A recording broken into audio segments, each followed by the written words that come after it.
বিদেশে পাচার করছে আর কিছু টাকা এখন তারা বাংলাদেশে ছড়াচ্ছে, বাংলাদেশে একটা নৈরাজ্য সৃষ্টি করার জন্য অস্থিতিশীল পরিবেশ সৃষ্টি করা। আমি ধন্যবাদ চাই আমার দেশপ্রেমিক ছাত্র ভাইদেরকে, যারা তাদের ঐতিহ্য রক্ষা করে এই দেশকে রক্ষা করেছে। বারবার ছাত্ররা এই দেশে 52 ভাষা আন্দোলন থেকে শুরু করে তারা 69-এর গণঅভ্যুত্থান, 70-এর স্বাধীনতা আন্দোলন, 90-এর গণঅভ্যুত্থান এর মধ্য দিয়ে তারা বাংলাদেশকে রক্ষা করেছে বন্ধুরা। আর আন্তরিক ধন্যবাদ জানাতে চাই দেশপ্রেমিক সেনাবাহিনীকে, যারা ঠিক প্রয়োজনের মুহূর্তে জনগণের পাশে এসে দাঁড়ায়, তাই না?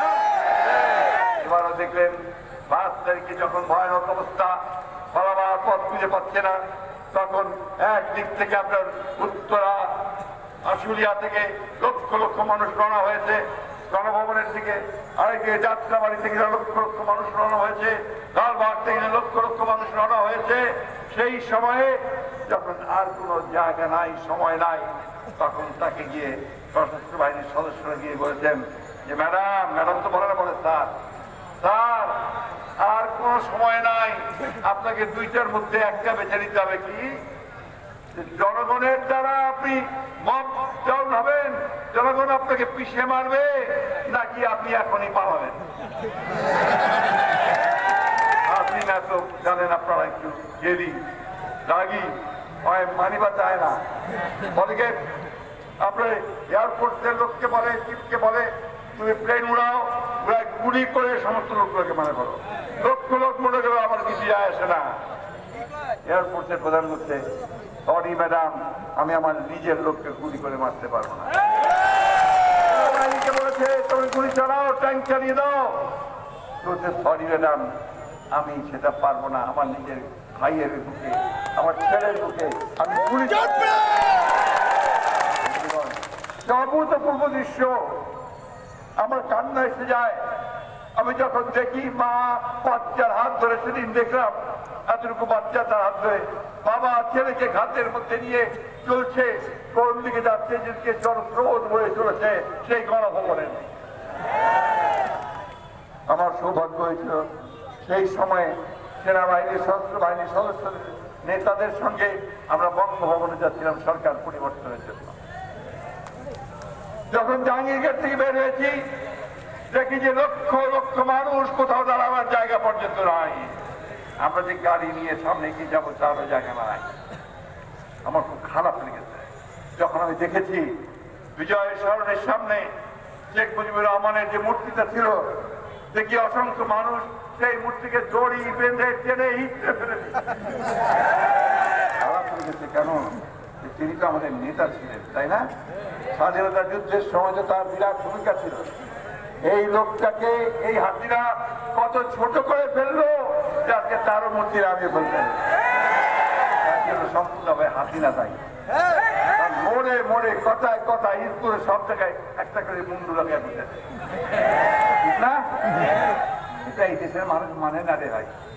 এই দেশের মানুষের হৃদয়টাকে বুঝতে হবে, তার ভাবকে বুঝতে হবে, তার মনকে বুঝতে হবে।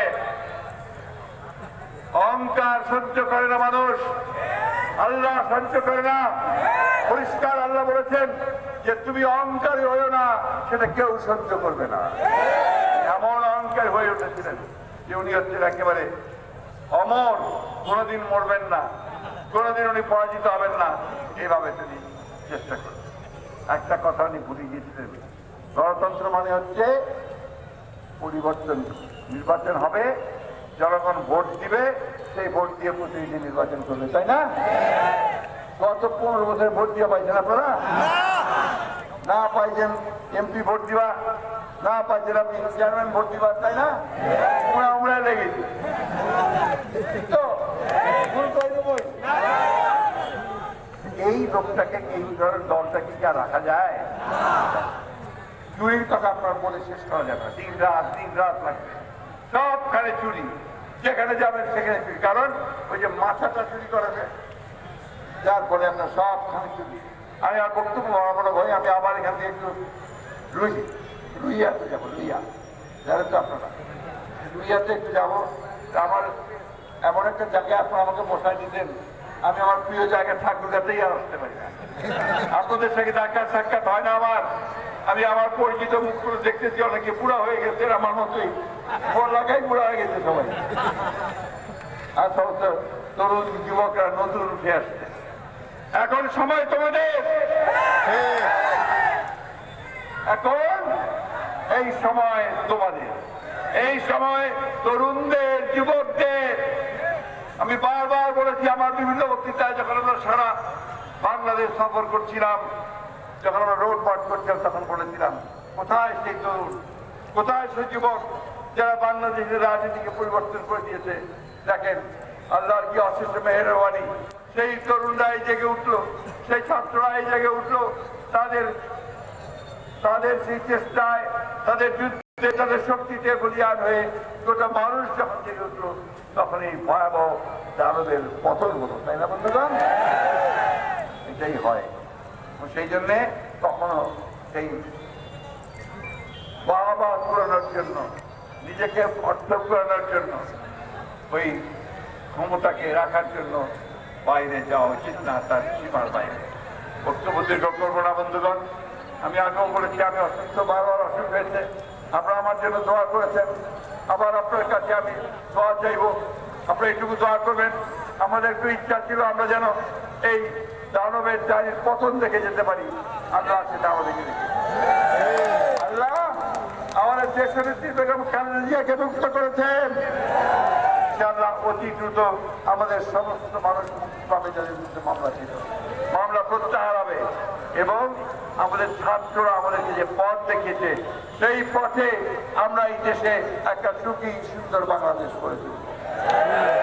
আপনাদের কাছে আমার একটা অনুরোধ, এখানে হিন্দু মুসলমান আপনারা একসাথে থাকবেন, সবসময় একজন আরেকজনের বিপদে পাশে দাঁড়াবেন।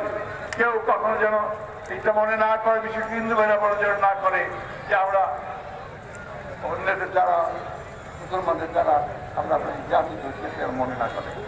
যে আজকে এই ধরনের কোনো কথা বলবে, কাজ করবে, তাকে আপনার পাকড়াও করবেন, ধরবেন, ধরে নেতৃত্ব স্বীকার করে তাকে সেনাবাহিনীর হাতে তুলে দেবেন। পরিষ্কার কথা, এখানে আমাদের কোনো দ্বিমত নাই।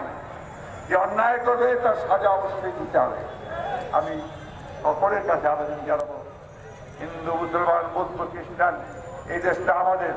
1971 সালে আমরা স্বাধীনতা যুদ্ধ করে এটাকে স্বাধীন করেছিলাম। এইবার এই 24-এ আমরা আরেকটা যুদ্ধ করে এই দেশকে মুক্ত করেছি। আসুন আমরা সবাই ঐক্যবদ্ধ হয়ে, আমরা এই দেশটাকে আবার গড়ে তুলি, তাকে সুন্দর করে গড়ে তুলি, যাতে আমাদের ছেলেদেরকে, মেয়েদেরকে আর গুলি খেয়ে মরতে না হয়।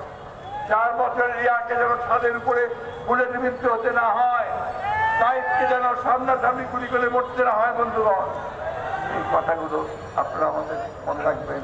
আমি আবার আপনাদের সঙ্গে আসবো, দেখার পর বাংলাদেশ বাঁচিয়ে রাখেন আমার ক্ষেত্রে। এখন সময়টা অত্যন্ত গুরুত্বপূর্ণ। আমার হিন্দু মহাসভা অনেকে এসেছেন, হিন্দু সম্প্রদায়, আপনারা আমাদের মা, আপনারা আমাদের বোন, আপনারা সব সময় মনে রাখবেন আমরা আপনাদের সঙ্গে আছি। আমার বুকের রক্ত যাবে, তারপরে আপনাদের আঘাত হবে। সব সময় আমরা আপনাদের পাশে আছি, এই কথা মনে রাখবেন। আর আপনারা আমাকে কথা দেন যে আপনারা সব সময় এখানে আমাদের হিন্দু ভাইদের, খ্রিস্টান ভাইদের পাশে থাকবেন, কথা দেন। সব একসাথে, আর যে কোনো হামলা আসুক আপনারা মোকাবিলা করবেন। এবং আজকে যদি অন্য কোনো ষড়যন্ত্র কেউ করে, সেই ষড়যন্ত্রকে আপনারা রুখে দেবেন।